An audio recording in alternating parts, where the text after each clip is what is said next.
வணக்கம் சார். வணக்கம். டாலருக்கு எதிரான இந்திய ரூபாவினுடைய விலை அப்படிங்கிறது வரலாறு காணாத அளவுல வீழ்ச்சி அடைஞ்சிருக்கு அப்படிங்கிறத பார்க்குறோம். இதுக்கு முக்கியமான காரணம் என்ன சார்? முக்கியமான காரணம் நம்ம உள்நாட்ட விட அமெரிக்கா சந்தையில ட்ரம்ப் வந்ததிலிருந்து டாலர் ஸ்ட்ரென்தன் ஆகிக்கிட்டு இருக்கு. நம்ம பண வீக்கம்போம் அங்கே பணம் அந்த டாலருடைய மதிப்பு உயர்ந்து கொண்டிருக்கிறது. அப்படி டாலருடைய மதிப்பு உயரையில உலகம் முழுவதும் பல கரன்சிஸும் அடிபடும். பெரும்பாலான கரன்சிஸ் அடிபடும். அதுல நமது ரூபாயும் ஒன்று. ஏன் அப்படின்னு பார்த்தீங்கன்னா, இப்போ அமெரிக்காவிலிருந்து அதிகமாக வெளிநாடுகளில் பல நாடுகளில் இந்தியா உட்பட பல வியட்நாம், சிங்கப்பூர், மலேசியா, ஈரோப் இது மாதிரி பல நாடுகளில் அமெரிக்க முதலீட்டாளர்கள் முதலீடு செய்துள்ளார்கள். ஸோ இப்போ அவங்க முதலீடு செஞ்ச பணத்தை இப்போ ட்ரம்ப் வந்த உடனே இப்போ அங்கே அமெரிக்கன் எக்கானமி அமெரிக்க பொருளாதாரம் இன்னும் கொஞ்சம் நல்லா உயரப்போகுது அப்படிங்கிற ஒரு கூற்று. இன்னொன்று பார்த்தீங்கன்னா, அங்கே அமெரிக்காவில் இப்போ ரிஸ்க் ஃப்ரீ இன்ட்ரெஸ்ட் ரேட்டு ஒரு 4-4.5% கிடைச்சிக்கிட்டு இருக்கு அப்ராக்சிமேட்டாக. ஸோ இப்போ வெளிநாட்டு சந்தைகளை பங்குச்சந்தைகளை பார்க்கையில் இப்போ உதாரணத்துக்கு நமக்கு ப்ரைஸ் டு ஏர்னிங்ஸ் ரேஷியோன்னு சொல்லுவோம். நம்மளுடைய நிஃப்டி ப்ரைஸ் டு ஏர்னிங்ஸ் ரேஷியோவே 20-22 அந்த ரேஞ்ச் இருக்குது.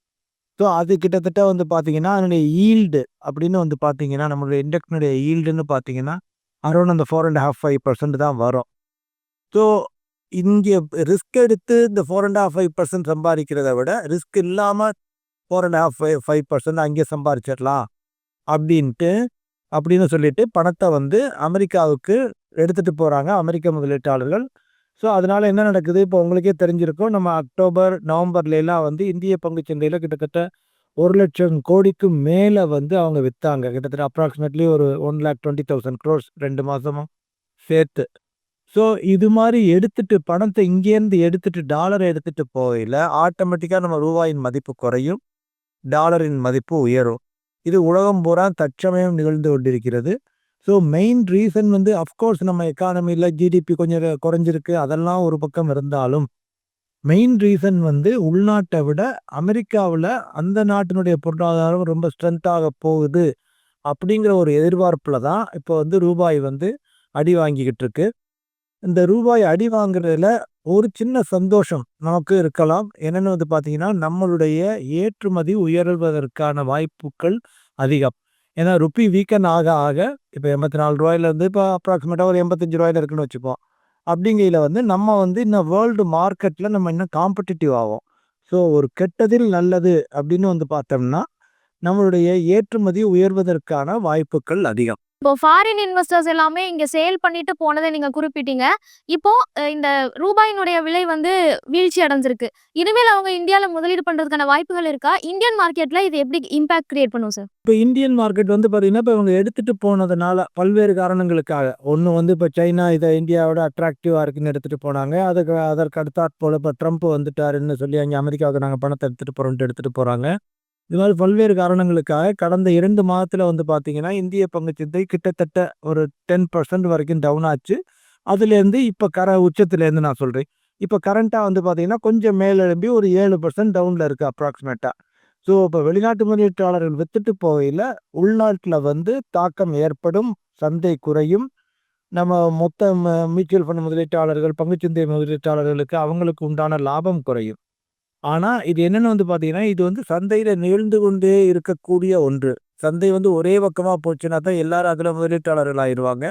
அதனால தான் பங்குச்சந்தையில் மியூச்சுவல் ஃபண்டில் ஈக்விட்டி மியூச்சுவல் ஃபண்டுகளில் ரிஸ்க் இருக்குன்னு சொல்கிறோம். ஸோ அந்த ரிஸ்க்கு தான் அதைத்தான் இப்போ நம்ம பார்க்குறோம். ஏறிக்கிட்டே இருந்தது, நிறைய ஏறிச்சு. கிட்டத்தட்ட ஒரு போன வருஷத்தில் 2024 மட்டும் ஒரு 30-35% ஏறி இருக்குது அப்படின்னா இப்போ ஒரு 10% குறைஞ்சிருக்கு. ஸோ மொத்தத்தில் இன்னும் ஜனவரி 1 2024 பணம் போட்டவங்க இன்னும் லாபத்தில் தான் இருக்காங்க. அந்த லாபத்தில் நஷ்டம்தான் ஏற்பட்டிருக்கே தவிர வேறொன்றும் இல்லை. ஸோ அதனால் இப்போ கடந்த 3 மாதத்துக்குள்ளே வந்தவங்களுக்கு பார்த்தீங்கன்னா கொஞ்சம் நஷ்டமாக இருக்கும். ஒரு 5% 7% நஷ்டத்தில் அவங்க இருப்பாங்க. பட் ஆனால் இந்திய பொருளாதாரமும் சரி, இந்திய பங்குச்சந்தையும் சரி, நீண்ட காலத்தில் ஒரு அருமையான லாபத்தை தான் மக்களுக்கு தருமே தவிர நஷ்டத்தை தராது நீண்ட காலத்தில் இருக்கவங்களுக்கு. ஸோ அதை பற்றி நம்ம பயப்பட வேண்டாம். தற்பொழுது சந்தை விழுந்திருப்பதை ஏன்னா இன்னமும் கூட கொஞ்சம் விழுகலாம்.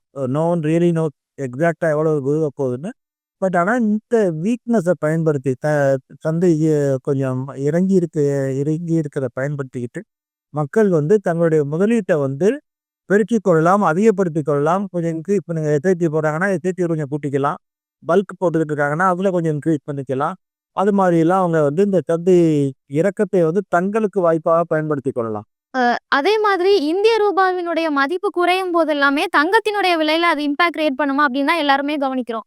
ஸோ இந்த வீழ்ச்சி அப்படிங்கிறது தங்கத்தினுடைய விலையில என்ன மாதிரியான ஒரு தாக்கம் ஏற்படுத்தும் சார்? ஜென்ரலா வந்து பொருளாதாரங்கள் நலிவடையல, பொருளாதாரங்கள் இறங்கி போகல, ரொம்ப உற்பத்தி கம்மியாகல, இன்ஃப்ளேஷன் அதிகமாகல, இது மாதிரி பிரச்சனைகள்லாம் இருக்கையில வந்து தங்கத்தினுடைய விலை உயரும். எங்கேயுமே பொருளாதாரம் ஒரு சீர்குலைஞ்சிச்சுன்னா. இப்போ வந்து நமக்கு வந்து பொருளாதாரம் சீர்குலைவு அப்படிங்கிற வேர்டை நான் யூஸ் பண்ண மாட்டேன். கொஞ்சம் மந்த நிலைமை அல்லது கொஞ்சம் நம்மளுடைய வளர்ச்சி விகிதம் கொஞ்சம் சற்று குறைந்து இருக்கிறது. வளர்ச்சியே இல்லாமல் இல்லை. 6.5% 7% இருந்துச்சுன்னா இப்போ 5.5% இருக்கு நம்மளுடைய ஜிடிபி வளர்ச்சி விகிதம். ஸோ அதனால வந்து செகண்ட் திங் நம்ம பார்க்க வேண்டியது வந்து ஏற்கனவே வந்து மார்க்கெட் வந்து நல்ல ரன் அப் ஆயிடுச்சு, நிறைய லாபத்தை கொடுத்துருச்சு. ஸோ அப்படிங்கையில் வந்து அதில் கொஞ்சம் கரெக்ஷன் வரணும், பேக் டு நார்மல்னு சொல்லுவோம். அந்த பேக் டு நார்மல் வரணும். அந்த இதுதான் இப்போ போய்கிட்டு இருக்குது. ஸோ இது மாதிரி இருக்கையில் வந்து கட்டாயம் தங்கம் விலை உயரணும் அப்படிங்கிறது வந்து நெசசிட்டி இல்லை. ப்ராபப்ளி இப்போ டாலர் ஸ்ட்ரென்தன் ஆகுறதுனால, ருப்பி வீக்கன் ஆகுறதுனால நம்மளுடைய தங்கத்தினுடைய விலை சற்று கூடுதலுவதற்கான வாய்ப்புகள் இருக்குது. அதுவும் ஒன் ஆஃப் த ஃபேக்டர்ஸ். ஏன்னா இப்போ ஏற்கனவே நம்ம தங்கத்தை வந்து 100% இம்போர்ட் பண்ணுறோம். இப்போ ஏற்கனவே டாலர் 84 ரூபாய் ஆயிடுச்சு, இப்போ டாலர் 85 ரூபாய் ஆயிடுச்சுன்னா அந்த இம்பேக்ட், அந்த டிஃபரன்ஸ் வந்து நம்ம இங்கே கோல்டினுடைய இந்திய விலையில் எதிரொலிக்கும். நன்றி சார். நன்றி. மியூச்சுவல் ஃபண்ட்ஸ்ல முதலீடு பண்ணுங்க, மாசம் மாசம் எஸ்ஐபி போடுங்க, எஸ்டபிள்யூபில நிறைய ரிட்டர்ன்ஸ் கிடைக்கும் அப்படின்னு எல்லாரும் சொல்றதை கேட்டு குழம்பி போயிருக்கீங்களா? இனிமேல் அந்த கவலையை விடுங்க. பொருளாதாரம் சம்பந்தமான உங்களோட சந்தேகங்கள் எல்லாத்தையும் ஈடி தமிழ் ஆஃபீஸ்க்கே நேரடியா வந்து எக்ஸ்பர்ட்ஸ் கிட்ட கேட்க முடியும். அதுக்கு நீங்க செய்ய வேண்டியதெல்லாம் உங்களோட பெயர் மற்றும் கான்டாக்ட் நம்பரை ஸ்கிரீன்ல தெரியுற இந்த நம்பருக்கு வாட்ஸ்அப் பண்ணுங்க. நாங்க உங்களை நேரடியா தொடர்பு கொண்டு மற்ற விவரங்கள் எல்லாம் சொல்லுவோம். உங்க சந்தேகங்களை உங்களுக்கு ஃபேவரட்டான எக்ஸ்பர்ட்ஸ் கிட்ட கேட்கிற இந்த ஆப்பர்ச்சுனிட்டியை மிஸ் பண்ணிடாதீங்க.